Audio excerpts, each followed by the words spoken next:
Instead of the anticipated ReZero, it looks like we're going to be getting a rerun of that time it got reincarnated as a slime.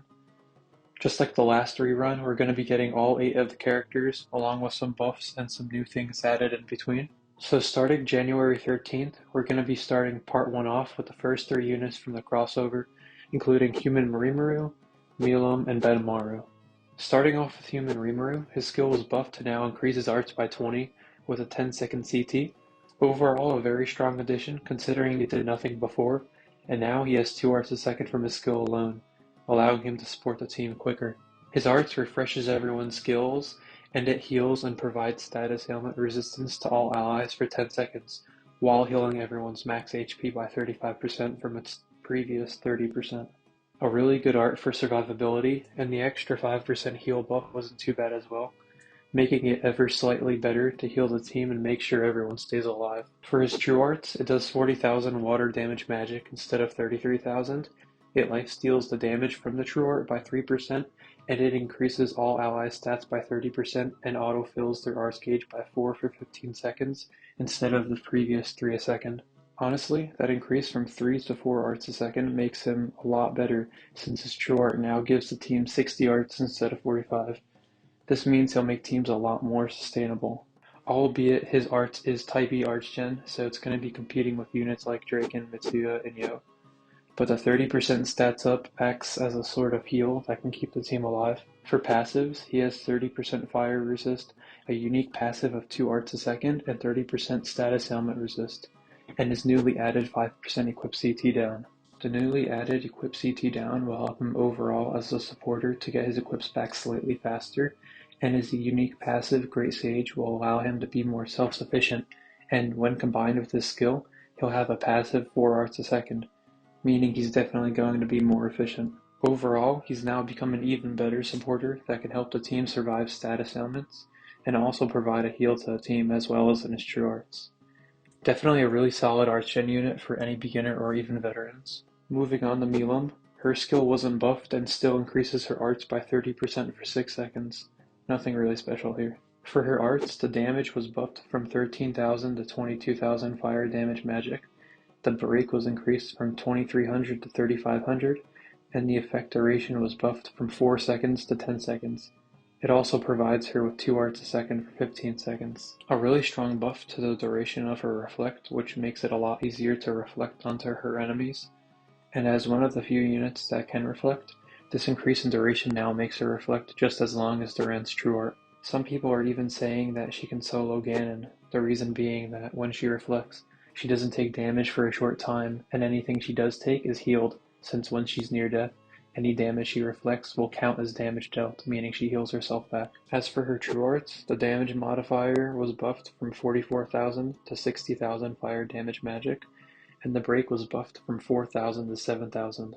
It also gives her 100% crit rate and increases her damage by 200% in break. A pretty sizable damage modifier that increases her damage a little bit more, and the extra break is welcome since it'll allow her to break quicker to allow her true art to do big damage. I do think that it should have had at least an 80,000 multiplier, or even an added 100% damage buff when not in break, similar to Ryuko, so that she can at least do a good amount of damage outside of break. For her passives, she increases her arts by 5 when she loses 10% of her HP, and her unique passive gives her 100% freeze and paralyze resist, as well as increasing damage she deals when lower in health, up to 50%. Her newly acquired passive increases her damage an additional 50% in break. Her arts gauge when taking damage and damage when lower in health will allow her to do even more damage when she's reflecting, since she'll constantly get near death as she reflects, and that extra 50% allows her to have a total of 250% damage while in break, allowing her to deal an insane amount of damage, although unfortunately locked to break only. Overall, she's an alright damager, a really good break nuker, and her longer reflect means that she can go into some interesting comps, since she can block damage for longer. Not nearly as beginner friendly as Human Rimuru, although a pretty alright damager. Moving on to Benimaru, his skill has been buffed from 10 arts to an increase of 30 arts with a CT of 8 seconds. This is actually a really strong buff, as it allows him to have nearly 4 arts a second just from his skill alone, allowing him to cycle his arts faster. His arts had the damage multiplier increase from 15,500 to 23,000 fire damage magic. And it increases his skill CT by 50% and damage by 30% for 20 seconds. Not a bad self-buff, since it'll allow his skill to go to 6 seconds, allowing him to have 5 arts a second, and the additional 50% damage will sizably increase his own damage as well. For his true arts, the damage modifier was increased from 42,000 to 62,000 fire damage magic. The burn chance was increased from high to 100%, the magic resist debuff was buffed from 70 to 80%, and the duration was buffed from 15 to 20 seconds, and his true art lowers the enemy's magic resist by 80% if it burns. This was a very strong buff for Benimaru, as it allows him to guarantee a burn, which really helps to get the magic resist down. And since it's such a high debuff of 80%, he can be used on either magic sustain or nukes and do very well. He's a Howl of sorts, except he provides a stronger magic resist down, albeit no fire resist down. As for his passives, he increases his arts by 2 a second near death, and his unique passive increases his crit by 50% and heals his own HP by 100 a second. His newly added passive increases his own arts gauge by 50 at the start of a quest. His innate crit will help a lot, although the 100 heals a second near death will mess up his 2 arts a second near death. The added 50 arts at the start of a quest is going to be really useful, as it allows him to be good in not only nukes, but to get started at the beginning of a sustained battle.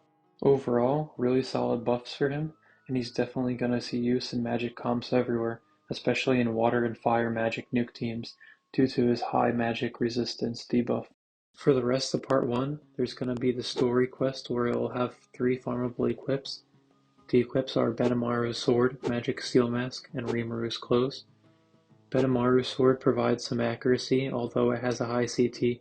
Not really great when there are other equips with passive accuracy up. Rimuru's clothes provide an alright attack buff for water units, but nothing crazy. And of everything, Magic Steel Mask is probably the best as a solo arch-gen equip, since it provides 75 arts gauge with a 35-second CT, which is really solid. An equip banner is going to be up as well, of which there's going to be Milim's clothing, Rimuru's sword, Benimaru's clothing, and Milim's necklace. But the best by far is going to be Milim's clothing, since it gives the team 50 arts with a 45-second CT, meaning any equip CT down is going to affect it dramatically. There are also going to be slime crests, with the added addition of a crest that increases attack by 300 and arts gauge by 1 every 10 seconds.